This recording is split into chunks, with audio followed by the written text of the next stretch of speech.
All right, ladies and gentlemen, we are back for some more One Piece. Last time we watched episodes 371 to 374, and today we'll be getting through episodes 375 to 378.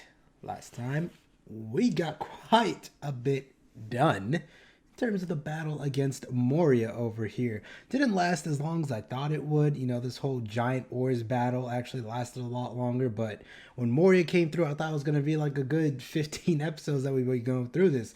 Maybe there's still more to it, we'll see, but it seems like Moria is down and out for the count. But that does not mean the end for the Straw Hats' troubles here, because we still got quite a bit of ways to go in order to see whether or not Straw Hats will get out of this in one piece. Pun intended. Anyways, episode 371, Robin Shadow was taken. That episode seemed like it was stalling a bit. Just waiting for Luffy to get there, really, because just, like, for example, the whole segment with Robin getting her shadow taken was just crazy. They're just standing there screaming and staring while she's getting her shadow cut. Like, run at her, help her, like, Jesus. Anyways, it was down to Usopp, Nami, and Zoro, I believe, by the end of episode 371 to fight Oars and Moria. Obviously, that wasn't going to be enough, and our boy Luffy, rather Nightmare Luffy, had to come through and save the day, showing some absolutely stunning capabilities as Nightmare Luffy. Maybe they'll come again in the future, maybe it won't, we'll see, but I really do want to see more Nightmare Luffy, because that was overpowered. Like, Nightmare Luffy was a big reason why they were able to get get one up on Moria and Oars there, because he put some damage through. But once the shadows left Luffy, it was 100 shadows. It was way too much for him to handle. He could not.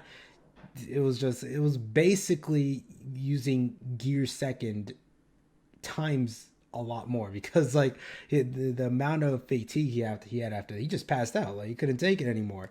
But Moria strikes back with his ability Shadows Asgard, which basically allows him to absorb even more shadows and do the same thing Luffy did, but with 1,000 shadows instead of 100. But throughout episode 374, they were still able to get through and defeat Moria.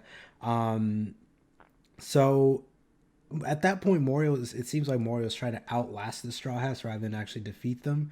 It seems like he was just trying to stall for time while the sun rose, so that they would just burn, and, you know, without their shadows, they would have, most of them actually, the most threatening members at the very least, would have gotten taken down by the sun. So that's basically where we left off there, and we're going to be continuing on here with I was about to say Eddie's Lobby with Thriller Bark. So let's get into it here. Let's get into episode 375. If you'd like to watch the full reaction, link is always in the description down below. This is the edited version. If it's on YouTube, it's the edited version. You can't really see the video. So everything, all the links are in the description down below. But without any further ado, let us get into it. Brooke had so much swag on him, bro. He was dripping with it. That's a fantastic end to it. I loved that so much. That was a great episode. So this whole Ace debacle that they had going on in the beginning. So Ace has been imprisoned in Impel Down. Sorry to bring down the mood, but I'm assuming that fight with Blackbeard left him, or at least he was able to capture him at the very least. And, geez, so he's now locked up in this crazy. I'm gonna have to go back, and look more into what exactly Impel Down is. I do know it was a prison. There was something crazy about it, because it sparked my memory like really hard. Like, I saw the name, I was like, oh shit, wait. But that wasn't where they were sending Robin, I don't think. They were sending her for execution. Was it Tom that they sent there? Or were they gonna send Frank? They're gonna send someone there. I have to look back at it. But Ace is imprisoned. And they said this is going to spark something within the pirate era or something crazy like that. What in the world is going on? What did this fight cause? Jesus. Okay, so there is... Let me see. All right, here we go. Second Division Captain, Fire Fist Ace. He's been imprisoned and impelled down.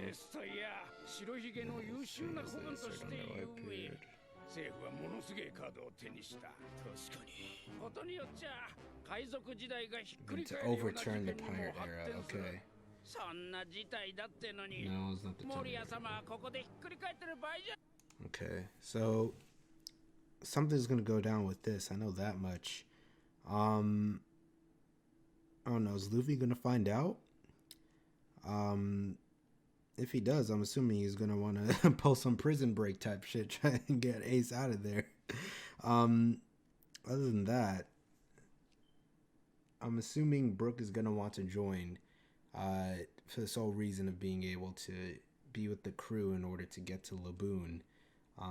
It seems like a logical explanation at the very least. Besides the crew being great and wanting to be with them, you know, he's got some he's got a dream to follow, and he's got some ambition to hold up, a promise more like to hold up for Laboon. So this feels like, I'm assuming this is the end of the arc. I'll be going through more episodes after this one, but this is the end of this video right here. So I don't know if this is the end of the arc, or I don't know how I'm going to do this just yet. If this is the end of the arc, then this video is basically ending here. If there's like 1 or 2 more episodes to it, then I'll probably just add it on. So if you guys see that this video is longer than I'm actually saying it is, then yeah, there's another episode attached to it. But if it's ending right here, then it's ending right here. Anyways, thank you guys so much for watching this episode, or this video of One Piece. Some of my favorite moments packed into this one right here. But of course, as you know, we are going to be getting way deeper into this, because there's still so much more to uncover beyond what I think this arc did. A lot more setup than resolution, I think, especially with Ace and this whole Blackbeard as a warlord now. There's going to be some stuff that's going down, and they're setting up so much. I could feel it in the air. Now it's starting to really click together what they're trying to set up. There has to be something going on. This world government stuff, Ace being imprisoned, Blackbeard becoming a warlord, Straw Hats just stirring up all this trouble, and now Kuma allowing them to go free, I'm assuming, just because of what Zoro was able to do now. I don't really know what that says about Kuma, to be honest. I don't really speak on that. There has to be some sense of morality at the very least. Or is it like just... he said he couldn't like live with himself, basically, if he... after everything that happened, if he was just to allow Zoro... or to just to take Luffy like that after everything that happened. So... there has to be something with him, but I'm probably going to have to look more into that, probably talk about in the next episode. But yeah, thank you guys so much for watching this one, and I hope you join me in the next one. Peace.